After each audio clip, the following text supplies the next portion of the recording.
I'll try this one more time. It's saying that it's not live.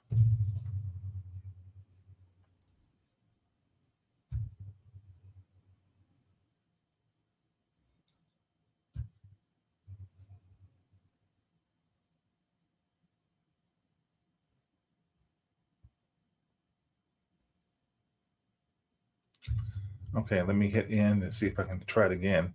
It looks like it's live on Facebook and YouTube, but not live on LinkedIn. So I'm afraid to hit the end button for anybody who may be watching on those two areas, which it looks like I have three people. I have three people that have tuned in. One person's on Facebook, one person's on YouTube. So I'm afraid to hit end. So what we're going to do is just do that, and I'll have to publish it to LinkedIn in another way. This is the first time this has happened. So to those who've joined on Facebook and YouTube, thank you for being here. My LinkedIn audience, we'll have to publish this in another manner. So the live recording will be available on YouTube immediately after this and immediately on Facebook. So we're going to just jump right in. My apologies to those who can't get it live on LinkedIn, but we'll get it as a pre-recording. I am Eddie Turner. I want to welcome you to another edition of Keep Leading Live. This is the live version of the Keep Leading podcast, which is dedicated to leadership development and insights. I'm Eddie Turner, your host, and I work with leaders to accelerate performance and drive impact through the power of executive coaching, masterful facilitation, and professional speeches. I want to invite everybody who is able to attend this session and be here with us to go ahead and click in the chat box and tell us that you're here. If you have questions, ask questions. And I want you to follow my guest today. I'm going to tell you about my guest who I'm really excited to have with me. And I am confident that you will enjoy what you learn from her. And I want you to follow her on social media. Be a part of our discussion. Hit that share button if you can, and that way others can join us later on who may have missed the live recording. Today, we are going to talk about the fact that change. A lot of people want to make changes for whatever reason in their personal and professional lives. And change is so important that it's considered a core competency for 21st century leadership. Now, if you're going to be an effective 21st century leader who has this core competency, how do you develop it? Well, my guest today is going to be Janet M. Harvey. She believes that not only should you master leading change, but the how is generative. She believes that the change should be generative, and she shares ways to do this in her new book entitled From Tension to Transformation. From tension to transformation. So if you don't have a copy of this, you're going to want to get your hands on a copy of this. Let me tell you a little bit about Janet. Janet is the best-selling author of not only this book, but also one that's entitled Invite Change, Lessons from 2020, the Year of No Return. Janet is a global visionary in the coaching industry. She has the highest level credential from the International Coaching Federation. She's a master certified coach, a credential that less than 5% of all coaches in the world have. She's been featured on TEDx, ABC, the Wall Street Journal, Financial Times, and many, many more. So for this reason and others, I'm excited to welcome Janet Harvey. Janet, welcome to the Keep Leading podcast. Thank you so much, Eddie, and an opportunity to have a conversation about our shared passion for leading. Thank you. Tell me what I missed about you and your phenomenal background. I don't think you missed anything other than my own renegade that listens to bios and thinks to myself, does anybody really care about any of that? And at the end of the day, it's who we are and how we show up in the world that makes the difference. So I'd add to that I never planned this career that I've had for now almost 30 years. Mm-hmm. It was the opportunities that I allowed myself to see and the courage and fearlessness to step towards them. That gave me a wonderful 14-year career in financial services. And then I became an entrepreneur in 96. I've never looked back. My work has always been about supporting effective leaders and their teams and their organizations as a whole to thrive, no matter what's changing and the level of complexity and uncertainty that every leader faces on a daily basis, just getting more intense as the world evolves. Well, thank you for sharing that. Here's why I think this matters. To start with, your work is just not any work. Your work is award-winning work. So part of the reason why I share that is, for example, tell us about this. This is super exciting. The Stevie Awards are really quite a wonderful nod to excellence. And I'm very humbled. Like, oh my gosh, the words from the judges when they selected our work around generative change. And actually, it's called the vehicle for generative change, because my clients kept saying, "Why does what you do work?" And CEOs would call me and say, my leaders are saying to me, you make their head hurt. What does that mean? And the first time I chuckled. The second time my antenna went up a little bit and I said, that's interesting. I'd be very curious how they would answer that question. Would you ask them for me? And the third time I finally decided we needed to do a bit of research. So what I would say is that the programs that we've been offering since 2010 are really a byproduct of what we've witnessed leaders struggle with, be perseverant with, trust their gut about, use their intuition more fearlessly. And we put it together and said, aha, there is a common denominator here. And it is the act of being generative. Now, for a long time, people said to me, I don't understand that word. And I said, okay, here it is in the dictionary. I didn't make it up. It means producing results.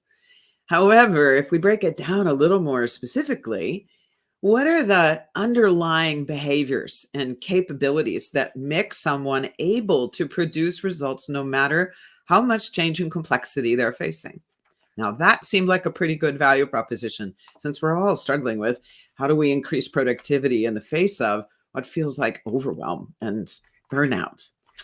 Well, there are 4 capacities. One of them is certainly to produce. But I find that what we do here in coaching work, individuals and one-to-many, is we're helping them to remember how to learn. So much of our professional lives, we got pat on the head for producing results, produce more results faster, produce them faster with less resource available to you. A very important mentor in my life, early in my professional career, said to me, as a CFO, you cannot cost cut your way to growth. Let that sink in for a second. You cannot cost cut your way to growth. Now, you and I, we know investing in human development is super important. But for a very long time, it was seen as discretionary. Oh, that's soft skill stuff. You probably saw, Eddie, the news report from LinkedIn, now owned by Microsoft. They've reclassified soft skills to power skills. Don't you think that's cool? Yes, it's something that is important and cool indeed. Well, listen, folks who couldn't get to us on LinkedIn are making their way over to YouTube and to Facebook. And so we've got quite a crowd now from the couple that we started with. So I'm excited that folks knew about the alternative channels. And another reason why, even when I posted on LinkedIn, I used those alternatives. So today has proven to be a great day to have had these alternative links. They're demonstrating agility. It's all good. Indeed. Bob Stigler says that he's glad to be here with you, Janet. And he's coming to us all the way from Spokane, Washington. Yeah, good to see you here, Bob. Thank you. And Empowering Leaders. They have weighed in and want us to know that they're here with us as well. Excellent. So those folks have joined us on the YouTube channel, and we appreciate having you all. And thank you for letting us know that you're here. Anyone else who's joined us, we are having a little bit of technical difficulties on the LinkedIn side, but glad that you are able to get to us on YouTube and Facebook. Drop your questions for Janet into the chat. Let us know what you have a question about, or if you hear something that you agree with, you can let us know that as well. Janet was just telling us about the great work that she's done in her organization and how she's been recognized with an award. And Janet, something else I wanted to highlight is the framework. Now you started explaining that generative framework, Yeah. and so you shared two of them with me. Is this the one that you were making a reference to a moment ago, or this one? Uh, let's start on this one first, because I Okay. think the word generative, I mean, everybody now uses it regularly because it's in front of AI. I'm not sure they really have thought much more deeply about what generative means. And this really was the first light bulb moment for me as I was talking. We had 250 executives, all 6 continents, that we were asking this question of. Mhm. So the learning piece, I think, is the one that we say we want in organizations, but we really don't have the stomach for it because it requires pausing long enough to reflect. We all think we know what reflection is. That was another big aha. Not so much. There are some really key micro skills to that. And of course, once we allow ourselves to deconstruct what's actually happening and look at it with a wider lens, perhaps, we start to see, oh, there are other opportunities here. I want you to hear imagination. And this is how we begin the process of originating new thinking. We have to have our whole system realize, oh, there's something besides my favorite habit and preference. There's Right. something besides the biases that I hold. And maybe my assumptions could be out of date. So once we make that challenge, we start original thinking. Well, that's not good enough. You have to also be willing to stay with it a little longer, deepen the curiosity to say, what could I create that's tangible, practical, pragmatic? And now I'm going to come back to learning again. Let's go pilot it. Let's go experiment.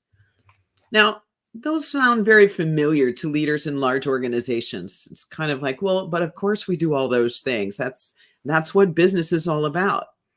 Well, if that's so, and we really understand it deeply enough, why do we end up coming into organizations to help them solve problems? It's interesting irony, because the human factor here, and it goes to what you opened with, Eddie, we know we must learn to change, but change means we have to let go of something that's really comfortable and familiar. Uh-oh, tension. And we don't know actually how to recognize it. This is the 21st century skill. I would say discernment is probably the most important thing we need to develop in advance of learning how to change, because we're needing to soften our grip on what we do out of habit and preference in favor of seeing the signals. Something is different here. I might not be able to name it immediately. In fact, you So probably read, what keeps us from wanting to change? yeah. Well, we get highly rewarded for the things that we've done historically. So Yes. we develop an identity that says, if I behave this way, I will continue to be successful.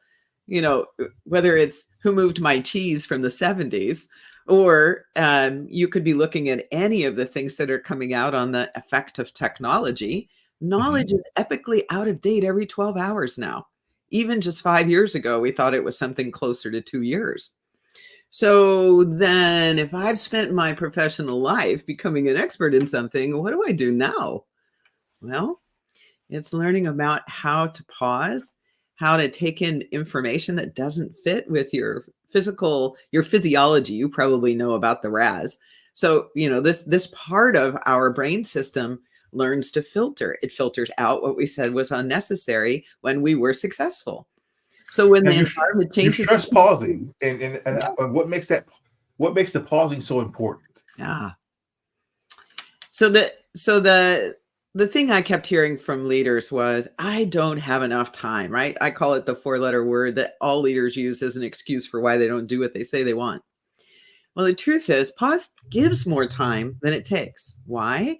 Mhm. Because in the pause, we see what we don't see from habit and preference.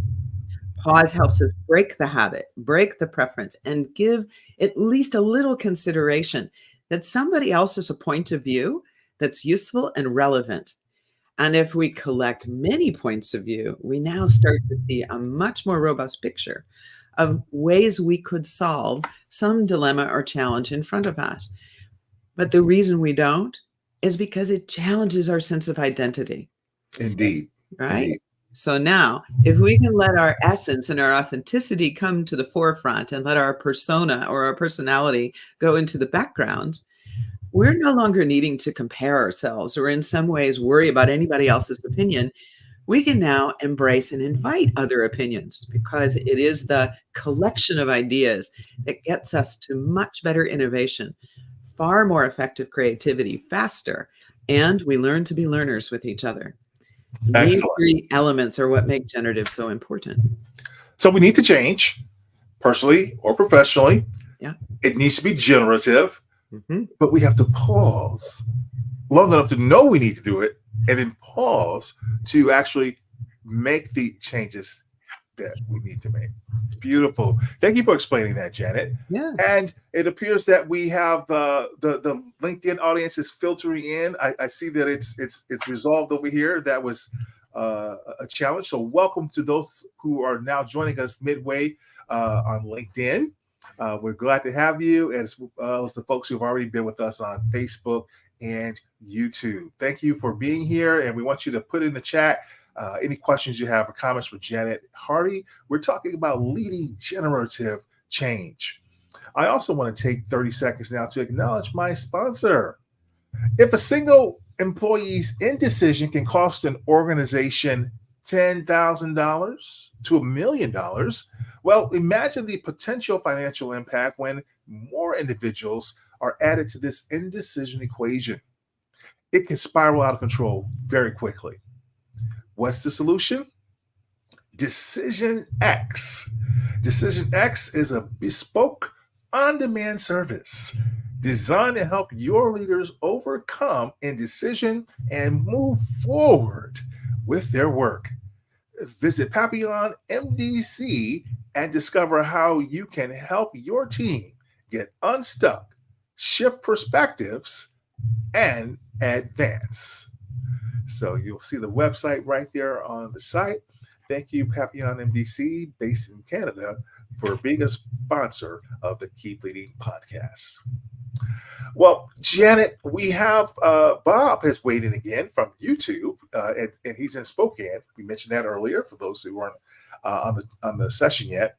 Bob has a question for you. We've been using the term regenerative a lot in our work at New Stories. How would you distinguish generative and regenerative? Oh, Bob, I so love you. And I think the distinction is more in the level of process than it is in are the terms different. What I'm appreciating very much about the regenerative work that's coming forward, and Addie, you probably know this, but this is in every domain of society. Regenerative agriculture, regenerative economics, regenerative education, regenerative leadership, regenerative business. You'll see this coming in the press more and more and more. And I think what we're recognizing is that the core capabilities I just talked about, being able to originate new thinking, to translate that to something tangible that you create, to learn about our learning process as we're producing, that's a predicate, or maybe, the entry ticket to the amusement park. Regenerative says that you're building systems that can do that and be able to reinforce itself. In other words, when we think about, let's think about recycle, repurpose, reuse. That's a regenerative cycle because it says we have a finite set of resources. When its one use is done, then what do? Do we really throw it in the landfill? What if we didn't do that? Of course, this is work that's been underway for more than 40 years. I think Earth Day started in 1970, 71, somewhere in there. And regenerative to me is really bringing the promise of our ability to think systemically. And in some ways, it's the way to solve the layers of complexity we're dealing with. And at the end of the day, we still need those core competencies. And I think the other piece has to do with expectation and performance. Good decision making gets done by seeing all the angles. That means we have to accept that we don't have all the answers. There are many right answers. Regenerative is a way to begin to get comfortable with selecting people to talk to listen to collaborate with, and identify the multiple answers. become regenerative by allowing those threats to continuously weaken. I think it's hard to do in two dimensions, by the way. I love, we could go back to spiral dynamics. It's another really good body of work that speaks to regenerative. So I think it's the next evolution that lets us implement systemically, Bob. That's the bottom line. Excellent. Thank you for your question, Bob. And thank you for that answer, Janet. We appreciate that. Going back to where we were before we took the little break with Bob's question and talking about our sponsor, is there a role for self-control in this aspect of generative change? Control is an interesting word, don't you think? One of the tensions of presence that the leaders talked about with us when we were doing the research was the tension between control and agility. Mm-hmm. And what we found was that control was often seen as a negative, as a fear response. I need to control the risk. Of course, controlling risk, managing risk, assessing risk, and determining what decision to make. These are all very important things that happen in business. And we've hailed agility as the answer from a Six Sigma lean quality control point of view. So you need both. How do you decide what's the balance between the two? Well, it's going to be pretty situational. I'd suggest it's more about power, and not personal power, but that a system empowers the people who are capable to deploy themselves in a way that is useful, that's contributing, that's creating the results we want. That means leaders have a responsibility to create the environment where people feel comfortable to bring their thinking, their fresh thinking, and to challenge each other to learn a little more deeply. So I think at the end of the day, what we're really talking about is, can we notice? Can we notice what's occurring right in front of us? And rather than thinking I have to overlay my history, which is rearview mirror is a tiny mirror, we want to look out the front windshield. That's a wide angle view all the way out to the horizon. There's so many more right answers available when we take that perspective. This is really at the roots of coaching, right? It really is. Now, in your book, you do talk a lot about tension and its role in change and becoming more creative on the way to change. Can you just give us one of those aspects? I think you probably, like me, when we were first entering into the workplace, we had many days when we walked in the front door and thought, am I going to have a clue what to do today? That's a form of tension. We might have called it anxiety or fear. I don't know. But either way, we have an internal story going on that maybe we won't make it. And at some point, we finally realize, we know where to find everything, and we know who the right people are to go to for answers and so on. And we start to dampen down our attention to the moments of tension. And we think we're supposed to be calm, cool, and collected, right? The swan on the water actually has duck feet going as fast as they can underneath. Right. Well, the key is, if your feet are going really fast underneath the water, pause for a second. Is the danger real? It might not be. It might be something that's a memory, not actually what's occurring in front of us. If it's unfamiliar, why do I think I should have the answer? Who's it familiar to? I'm just modeling some of the questions here, because the key is, if we pay attention that something's caught my attention and feels tension laden, it's worthy of me giving it a few moments to say, what's really going on here? And if I can't see it, who can see it? And what might be the relevant implications to whatever question or problem we're working on?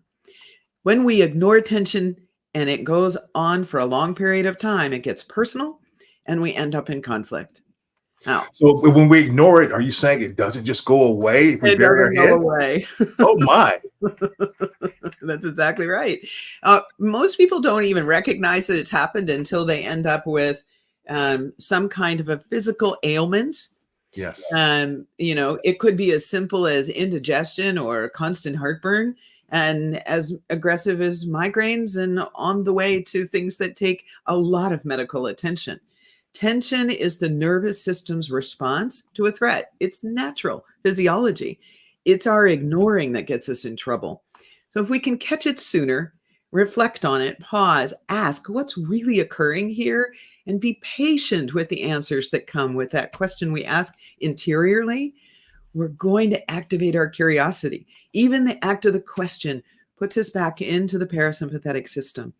Now I've got more access to the capability of this extraordinary thing called being a human being.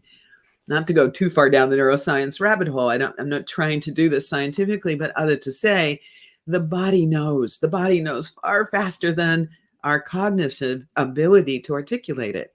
So if we can learn to sense it, we are going to be able to address it much more quickly and eliminate the downstream effect that full-blown conflict creates. Wonderful. Well, Janet, I have just been fascinated talking to you, and I've enjoyed our conversation. What's the core message you want to leave our listeners with?